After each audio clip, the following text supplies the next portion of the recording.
conserver leur identité francophone tout en faisant leur place dans le monde des affaires, les Franco-Albertains ont dû user de stratégies.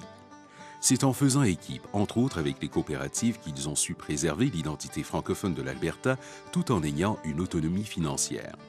Que l'on parle des coopératives de crédit francophone ou du programme d'assurance des jardins mis en place avec la CFA, on peut dire que les initiatives économiques franco-albertaines étaient là pour eux.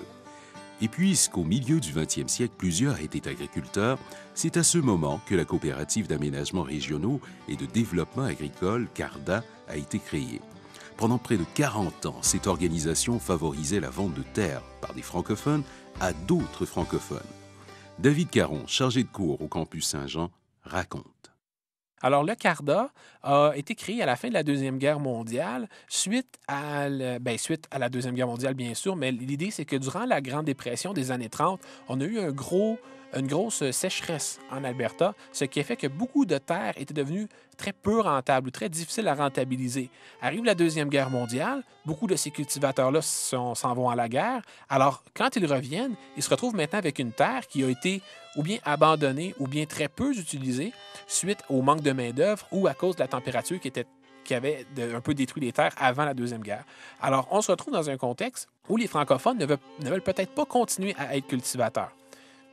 En même temps, les acteurs franco-albertains font ces terres-là nous appartiennent en tant que francophones et ça serait peut-être intéressant de s'assurer que si on a l'option de le vendre à un francophone, c'est d'abord à lui qu'on va le vendre. Alors, cette période-là est aussi associée avec une vague immigration de l'Europe de l'Est, alors des gens qui avaient trouvé refuge au Canada. Et là, on avait peut-être un peu peur de perdre certaines propriétés francophones et des communautés francophones auraient pu comme ça disparaître tout simplement par l'immigration, mais pas de l'immigration anglophone, mais de l'immigration européenne. Alors, le programme CARDA est arrivé un peu comme un sauveur, si on veut, en disant, moi, je vais d'abord acheter les terres et je vais m'assurer que les personnes à qui je les vends, ce sont des francophones. Alors que ce soit, par exemple, des Québécois qui viennent immigrer dans l'Ouest ou encore d'autres pays de la francophonie. On espérait protéger un certain côté du patrimoine franco-albertain, c'est-à-dire la possession des grandes terres arables. Ce programme-là fonctionnait extrêmement bien dans la période d'après-guerre, c'est-à-dire qu'avec le baby-boom des années 60, 70, arrive le boom pétrolier durant ces périodes-là en même temps. Alors, tout à coup, l'Alberta devient une province productrice de pétrole. Et là, on commence à s'interroger s'il n'y aurait pas un peu du pétrole partout et pas nécessairement localisé. Bon, en 1949, c'est dans le coin de Leduc qu'on en a trouvé, mais est-ce qu'il n'y en aurait pas aussi dans le coin de Saint-Isidore, Bière-la-Paix, dans le coin de Saint-Paul? Est-ce que ces terres-là aussi, par hasard, n'auraient pas quelques petits millions de barils à quelque part cachés dans le sous-sol? Alors, les terres ont tout à coup pris beaucoup de valeur durant ces périodes-là, ce qui fait que le CARDA se retrouvait, d'un certain sens, à faire du profit. C'est-à-dire qu'il achetait des terres aux agriculteurs qui n'en voulaient plus.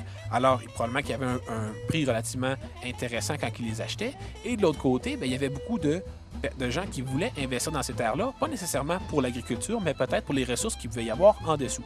Alors, dans ce contexte-là, le programme a pu prospérer. Arrive par contre 1982, et là, avec la récession qui affecte particulièrement l'Alberta, alors là, on se retrouve carrément dans le sens contraire. Le CARDA se retrouve avec des terres qui ont dû acheter à un prix qui était plus élevé que la vraie valeur de ces terres-là.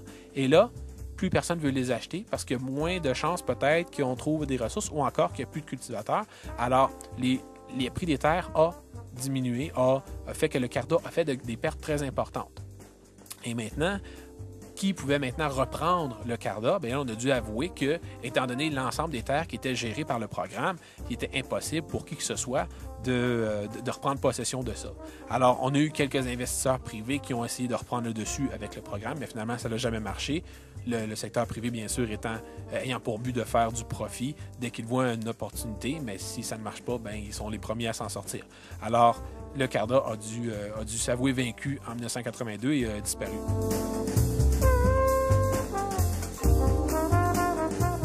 Définitivement, c'est un programme qui a aidé à maintenir le côté francophone de certaines régions, de certaines villes qui sont d'abord portées vers l'industrie agricole. Alors oui, c'est quelque chose qui a eu un impact. Maintenant, à savoir si l'agriculture est devenue plus rentable, de sorte qu'il reste encore là, ça, c'est quelque chose d'autre.